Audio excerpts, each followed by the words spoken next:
What? What? What the hell is this? Harumph. I didn't get a harumph out of that guy. Give the governor harumph. Harumph. You watch your ass. I see you shiver with anticipation. Let the show begin.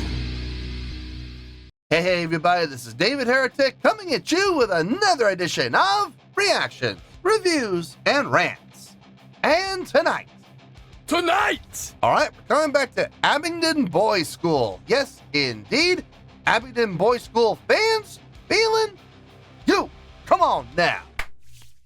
Here we go. Before we go any further, for those of you who are feeling inclined to doing all of the clicks and the likes and the bibbity-bibbity bop, do me a favor, before you do all that stuff, please watch the whole video first, okay? Give me a chance to actually earn those clicks and likes.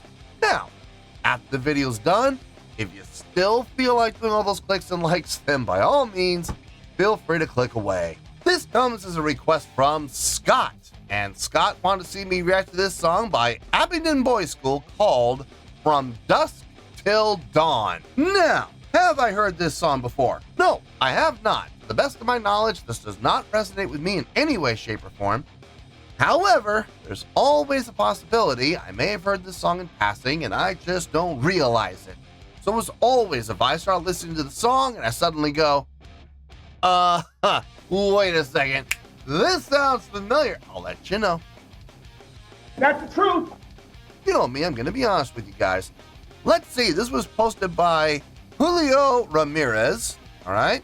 And the video has 1,900 views. Well, there you go. Other than that, there's really nothing else left to say. Link to the original video will be down below in the video description for your viewing pleasure at your leisure. Let's get started. What do you say? Are you ready? Are you ready?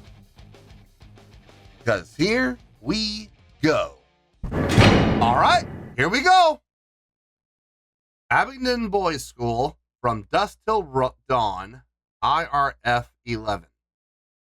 Cool. Look at that crowd. Woo! 1, 2, 3, 4, 5.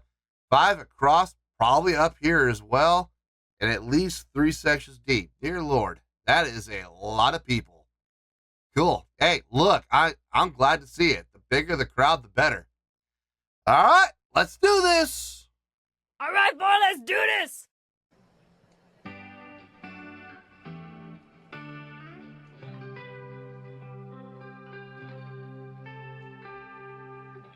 Man, it's quiet.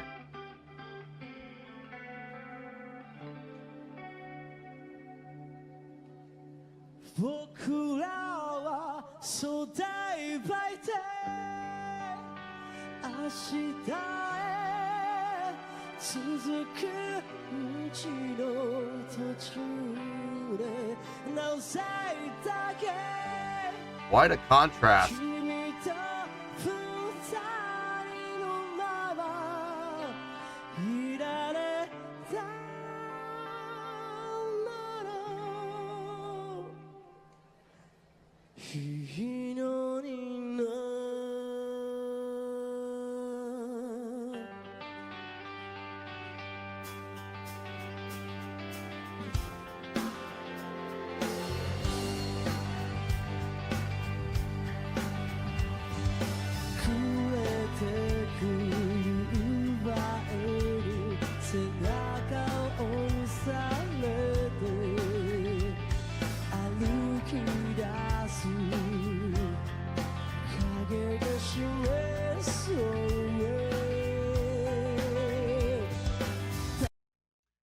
Quite a contrast to my last reaction to these guys, where the song was very driving, great groove, great feel, simplistic songwriting, but very upbeat and a lot of power and drive and energy behind it.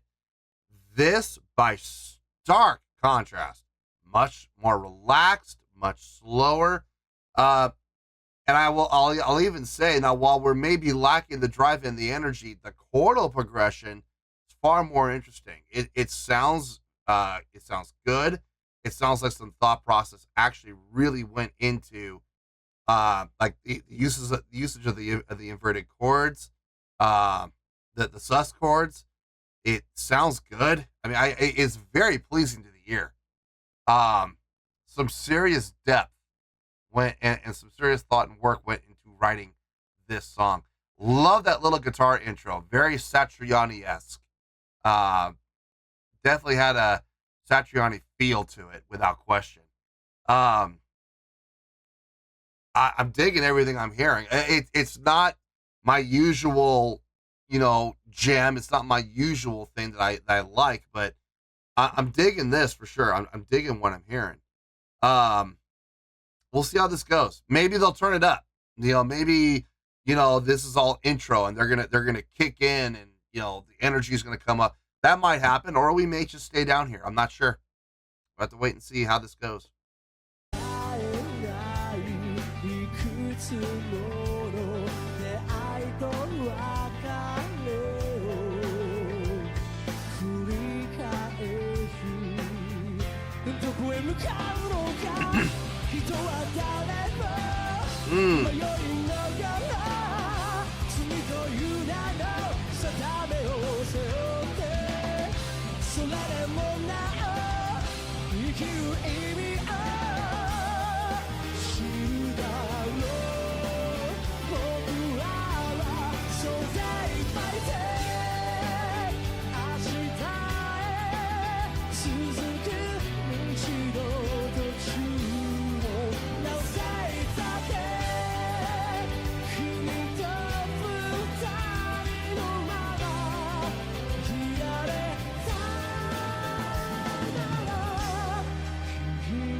Bridge.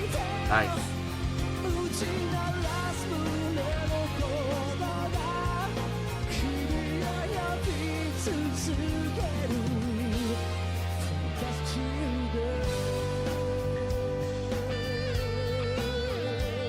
Bridge and guitar solo. Okay, let's pause here. Let's back up so we can listen to the whole guitar solo in its entirety without having to stop in the middle of it. Very commercial sounding song. Very commercial. Is there anything wrong with that? Nope. This is the kind of song that's going to put you on Billboard. This is the kind of song that is going to, sell your records. This is the kind of song that's going to get you radio play. This is the kind of song that you're going to want to license out to Hollywood to put into a summer blockbuster or use as a theme song for a television show, or utilize in some way, shape, or form where you can collect a really nice licensing fee. I got absolutely no issue with the song whatsoever. I'm just, is it my favorite style of music? No, it's not. But there's no denying that this is a nice tune. While the other reaction I did to these guys definitely had the energy and the drive and the feel, the excitement, the energy just, was up, and, it was just a very fun song, easy to groove to, nice groove. This song has far more depth in its songwriting. I mean, just that bridge alone was really nice right before the guitar solo kicked in. Some nice transitional chords going in and out of the bridge. Sounded really good, very pleasing to the ear. You could tell they actually really put a lot of thought into this song when it came to their songwriting. This is not a song that you could write in 10 or 15 minutes. No way. No way. And like I said, the commercial appeal of this song is through the roof. Now, the other song that I reacted to, I mean, yeah, there is some definitely commercial appeal there. Maybe for, like, I don't know, sporting events, maybe video games. I mean, you could use it in television and movies too, but the commercial appeal on that song isn't nearly as high or nearly as strong as it is here. It is through the roof here. Instrumentally, everybody sounds good. Everybody sounds like they're playing the song correctly. I'm not hearing anything sour. I'm not hearing anything that stands out like a sore thumb. Vocally, I think the vocals are being done very well, both from a lead vocalist, and I'm not sure who's singing the harmonies. It might be the keyboardist. I mean, they all have mics in front of them, so I haven't seen either of the guitar players get on the mics and sing yet. So it's either the bassist or it's the keyboardist doing the harmonies right now. But whoever it is, it sounds great. I'm digging the usage of harmonies and not overusing them. One of my biggest gripes about harmonies and vocals is overuse. It loses its shine. It loses its spectacle. It loses its specialty when you use it all the time throughout the entire song. And trust me, we've had bands on the channel who do that. And they overuse the harmonies. And don't get me wrong, they sound good, but guys, come on. Every single line and every single chorus, really? Is it needed? And not just the chorus, but all of the pre-chorus and half of every single verse as well. It's just too much. Not the case here. They're using them sparingly, and I appreciate that. Now, overall, I'm digging the song. Believe it or not, I can't believe I'm saying that, but I'm actually digging this song. It sounds really nice. Let's get into this guitar solo, finish out the song, and we'll get to the review.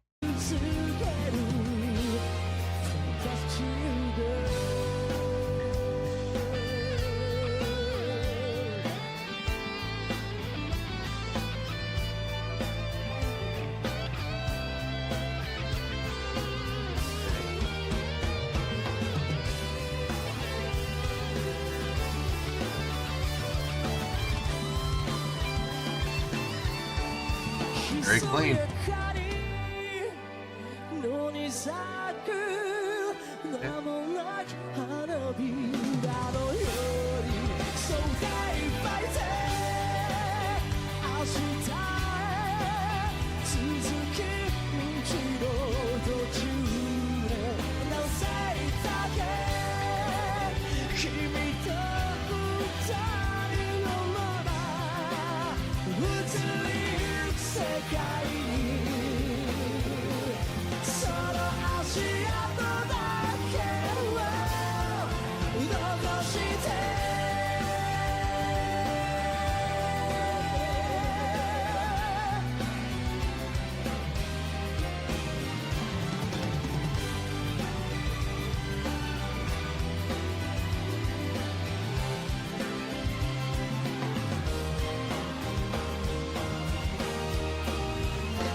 Someone's gonna have to explain to me in the comments what those car facades are all about. All the cars, the basics of the cars. There.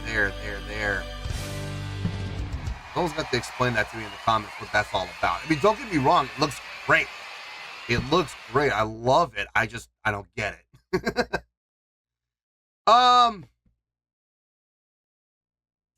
Not a lot to talk about that I didn't talk about during the actual reaction, so this review could potentially be pretty short. Well, I'm not 100% sure. We may be here for a while. I'm going to try. I'm going to try to keep it short. But folks, no promises. Let me get my thoughts together. I'll see you in the review, and we'll talk about it. Well, there you go, folks. That was Abingdon Boy School with a tune called From Dusk Till Dawn. This was a request from Scott. Okay, I have a score here. It makes perfect sense to me. And let's get to it, shall we? On a scale of 1 to 10, I'm going to give that overall presentation an 8.1. Yep, 8.1. I feel good about that score. Let me tell you why. Why? Okay, first things first, an 8.1. What does that mean? Well, an 8.1 would translate to a great skill rating because overall, I think this was a great presentation. It would also get 4 to 5 stars and an A- letter grade. Yeah, A-. So there you go, an 8.1, great skill rating, 4 to 5 stars, and an A- letter grade. Now, how did I come up with that score? So glad you asked. You talk about a complete opposite side of the coin to the first reaction I did to these guys.